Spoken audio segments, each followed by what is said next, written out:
L'été dernier, j'ai lu Dune de Frank Herbert, et ça a été pour moi un peu une révélation, ou tout du moins un soulagement. Je me suis dit, mais il existe des livres de science-fiction que je peux adorer. À partir de là, j'ai décidé de laisser tomber les N.K. Jemisin et Becky Chambers qui ne fonctionnent jamais pour moi, et de me concentrer sur les classiques de la science-fiction américaine pour continuer à les explorer et espérer trouver d'autres livres aussi bien que Dune. Depuis, j'en ai lu 4. Il y a eu de la grosse flopasse, mais aussi des réussites. Je vais vous raconter tout ça. Si vous aimez la SF, n'hésitez pas à vous abonner, à laisser un pouce et à me dire en commentaire quel est votre roman de SF préféré. Alors le premier, c'est un livre que l'on me conseillait depuis longtemps et que j'ai acheté là aux Utopiales dernièrement.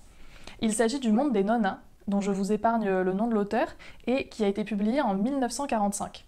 Dans un futur imaginaire, un homme se réveille, et alors qu'il prend part aux jeux de la machine, qui sont des jeux qui permettent de gagner un séjour sur une autre planète, bien meilleure, il se rend compte que sa femme n'est pas sa femme, que ses souvenirs ne sont pas les siens, et donc il n'est pas l'homme qu'il croyait être. Il va donc essayer de découvrir qui il est vraiment, et peut-être aussi à quel complot il prend part malgré lui. Alors il faut savoir que ce livre, à sa sortie, a eu énormément de succès, à tel point qu'il a vraiment éclipsé son auteur, et qu'on ne connaissait finalement que le nom de son livre. C'est un livre de science-fiction, et la science en question qui est choisie, c'est la linguistique. Donc déjà, on a un parti pris qui est assez intéressant et original, et la linguistique, vraiment, c'est le concept au cœur de ce récit. Alors je vous épargne en détail la théorie linguistique en question, parce que je ne suis même pas sûre, en toute honnêteté, d'avoir vraiment tout compris. Elle est non seulement au cœur du monde imaginé, au cœur de la réflexion, mais aussi au cœur de l'intrigue. Elle est vraiment partout, elle sature le récit de bout en bout.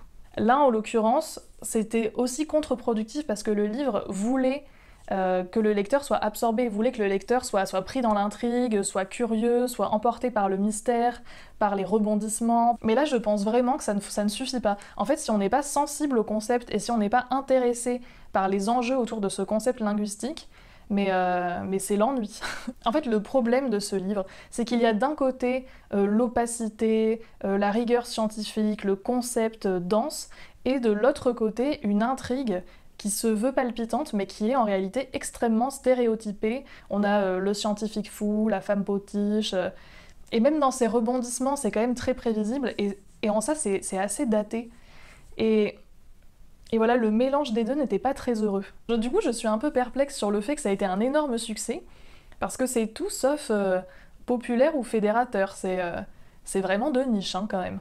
Alors j'aimerais conclure avec le témoignage d'une autre personne qui a eu à peu près le même ressenti que moi. C'est un commentaire sur Livre Addict. Un classique, soi-disant. Le propos est original certes, mais ce n'est pas très clair, ni très palpitant. J'en lirai sans doute la suite, mais en me forçant.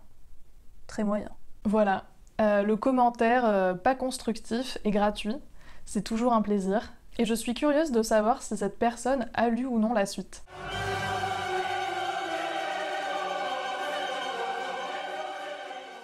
Bon, suite à cette première étape un peu catastrophe, je suis allée voir mon libraire et je lui ai dit « Monsieur, j'aimerais bien un chef-d'œuvre de SF qui ne soit pas qu'un chef-d'œuvre de SF, mais qui soit aussi un chef-d'œuvre tout court. Est-ce que vous avez ça ?» Il m'a dit « Revenez dans 2 jours, j'en discute avec mes collègues, je vous donne le meilleur. » Et donc, il m'a conseillé Demain les chiens de Clifford D. Simak. C'est publié en 1952 et ça raconte l'histoire de certains hommes d'une famille sur plusieurs générations et même sur plusieurs milliers d'années. Il constitue comme un état de la race humaine dans un futur imaginaire dans lequel les chiens sont devenus en partie anthropomorphiques. Alors c'est un livre qui a une construction très particulière et assez futée. En fait, il y a plusieurs textes qui constituent des récits que les chiens se racontent au coin du feu à propos des hommes, qui sont comme un mythe. Et avant chaque conte ou chaque récit, il y a une notice qui fait l'inventaire de la recherche universitaire à propos de ce conte-là.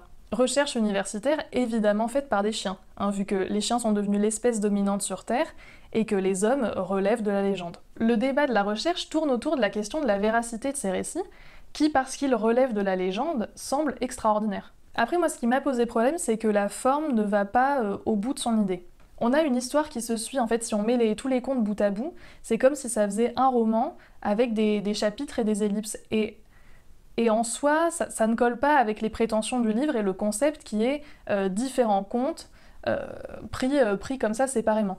En plus, ils sont vraiment écrits, ils sont très travaillés ces contes-là. Il n'y a pas la prétention d'oralité, de c'est raconté au coin du feu pour faire peur aux enfants. En soi, elle ne marche pas vraiment, je trouve. L'idée est ingénieuse, mais la mise en forme reste assez artificielle. Après, ces contes et l'idée globale permettent des réflexions qui sont intelligentes, stimulantes et poétiques. Et c'est là qu'est la réelle qualité du livre, je trouve, c'est dans sa poésie, dans cette nostalgie d'un monde qui disparaît. Parce que les hommes que l'on suit de cette même famille sont en fait pour nous des repères dans un monde qui change et qui a changé. Et le robot qui est leur serviteur est le témoin de ce monde qui a disparu. Et le titre anglais, City, est significatif parce que c'est de là qu'on part, de cette ville, et c'est là qu'on reste, c'est notre point d'ancrage, notre fenêtre sur les bouleversements du monde. Et la question de la mémoire est centrale, mémoire conservée par ce robot qui est le dernier témoin d'une race disparue. De ce que j'ai pu lire, ça fait aussi écho avec la vie de l'auteur qui a grandi au début du XXe siècle à la campagne, donc dans une vie qui est proche de la nature et une enfance empreinte d'une grande liberté. Un monde qui, avec l'industrialisation croissante des États-Unis, a complètement disparu. Et cette nostalgie, cette poésie, tout en simplicité, transparaît dans le livre au-delà de l'histoire qui est racontée. Il y a une sensibilité et une sincérité qui se dégagent de ce livre et qui en font, au bout du compte, son intérêt principal. Bon alors c'était pas le chef-d'œuvre attendu, mais ça valait franchement la peine d'être lu. Bon, vous l'aurez compris, j'étais pas très bien partie, hein. On a quand même 2 déceptions pour des raisons très différentes. J'ai donc décidé pour le 3e de taper dans quelque chose qui aurait peut-être moins de prétention, mais qui serait sûrement quelque chose d'agréable à lire, et ça a été le cas. Il s'agit de Je suis une légende de Richard Matheson. On va l'appeler comme ça. C'est un roman post-apocalyptique publié en 1954 et qui raconte l'histoire de Robert, qui est le dernier homme vivant sur Terre. En effet, tous les autres et tous les êtres vivants ont été contaminés par un virus qui les a transformés en vampires. Donc tous les jours, Robert vit sa vie, puis à la tombée de la nuit, va se planquer chez lui pour ne pas mourir, hein, voilà, tout simplement. Et le jour, il essaie de les trucider pour avoir un peu la paix la nuit venue. Alors c'était une lecture très plaisante, divertissante et d'une grande efficacité. On n'était pas sur le chef-d'œuvre de la SF, j'ai pas été éblouie, mais ça restait très chouette. Et c'était aussi une lecture qui était plus intelligente qu'elle n'en a l'air, et ça c'est aussi l'une des qualités de la SF, de ne pas toujours être bonjour, c'est moi, je suis un concept.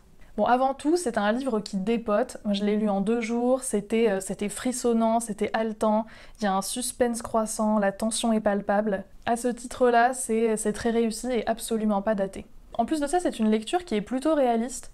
On a le quotidien de Robert, on suit ses journées, les semaines, les mois qui s'écoulent dans cette situation particulière de dernier homme sur Terre, ou au moins aux États-Unis, parce qu'on sait que les États-Unis pensent parfois représenter le monde. Même si c'est souvent symbolique, c'est toujours un peu irritant. Et le temps est une question centrale parce qu'il y a une réelle tension liée au temps qui s'écoule, à la nuit qui vient, inexorablement. Donc finalement, le nombre d'heures et d'actions possibles dans une journée sont assez restreintes. Il y a ce compte à rebours qui est là et qui plane au-dessus de Robert et du lecteur en permanence. Survivre tient dans le respect du rythme jour-nuit et donc de pouvoir être à l'extérieur, devoir être à l'intérieur. Et c'est là aussi qui est le paradoxe, c'est que le personnage, on pourrait se dire, jouit d'une liberté totale, alors que paradoxalement, cette répétition inlassable le rend prisonnier du temps et de l'espace. Et ça reflète aussi le paradoxe et l'absurdité de son existence. Il est le dernier être humain, au moins dans sa zone de vie. Et c'est un roman qui est écrit à la première personne. On est enfermé dans la tête du personnage, comme lui l'est aussi. Il est la seule personne avec qui parler. Et on suit les luttes et désespoirs du personnage, de ce dernier homme sur Terre. Quel sens donner à sa vie maintenant? Et est-ce que c'est même possible de trouver un sens à sa vie dans de telles conditions? Le dernier tiers du roman apporte une perspective nouvelle et révèle la réflexion qui était latente tout au cours du roman. Cette proposition finale m'a laissée pensive. Alors, ça n'a pas chamboulé mon monde, mais ça a apporté de la densité à l'histoire et puis ça a fait son petit effet. Dans l'intrigue, il y a quelques facilités, mais au fond, c'est pas ce qui compte. L'important, c'est cette atmosphère, cette cette menace permanente et en même temps cette crise existentielle absolument terrible. Et puis, au bout du compte, la petite révélation finale. Et pour moi, si on prend en compte tout ça, le pari est parfaitement tenu.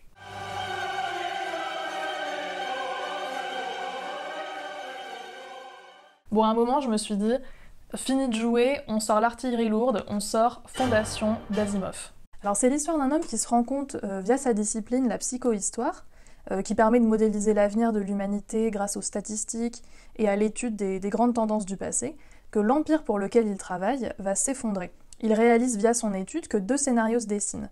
Donc l'un prolonge l'humanité dans des millénaires de barbarie et de violence, et l'autre précipite la chute actuelle de l'Empire, mais permet une refondation de l'humanité en seulement 1000 ans. Il devient donc l'annonciateur de la fin de l'Empire, ce qui en fait bien évidemment un ennemi de l'État, et est contraint donc de préparer son départ avec ses adeptes pour préparer la fondation. Le livre suit, à travers des nouvelles assez courtes, les moments clés de la fondation, donc comment elle survit face aux premières attaques de ses voisins, puis son expansion dans un univers en plein chaos marqué par la chute de l'Empire et de la civilisation actuelle.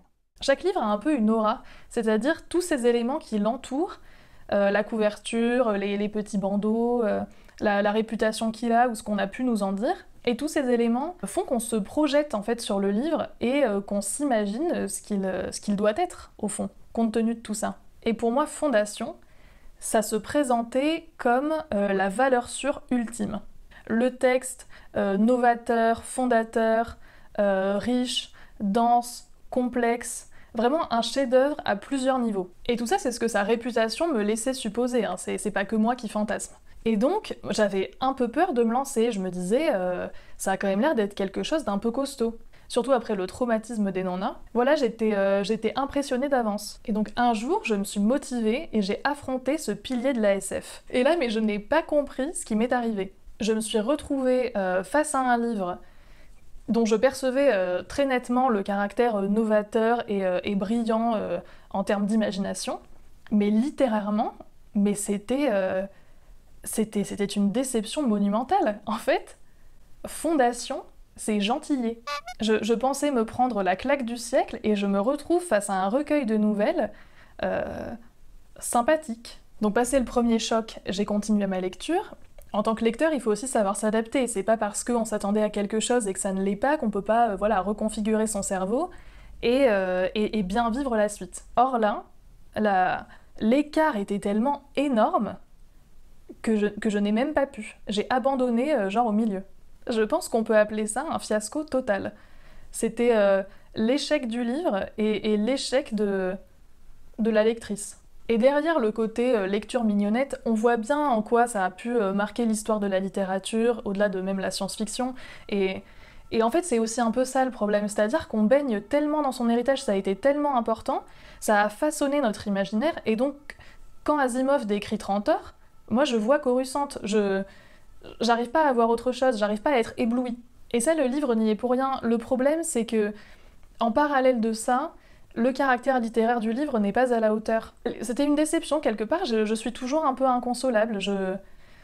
Après, ce n'est pas dit que je ne retenterai pas, maintenant que je suis prévenue, peut-être que ce serait moins douloureux. Mais je pense quand même plus, si je me replonge dans Asimov, aller vers le cycle des robots. D'ailleurs, dites-moi si c'est mieux, en tout cas si ça pourrait plus me plaire, et si voilà, on n'est pas juste sur quelque chose de mimi. De génial, mais de mimi. Bon, c'en est tout pour ce bilan, pas glorieux, mais quand même instructif. Je ne perds pas espoir, et je vous dis à bientôt pour de nouvelles aventures.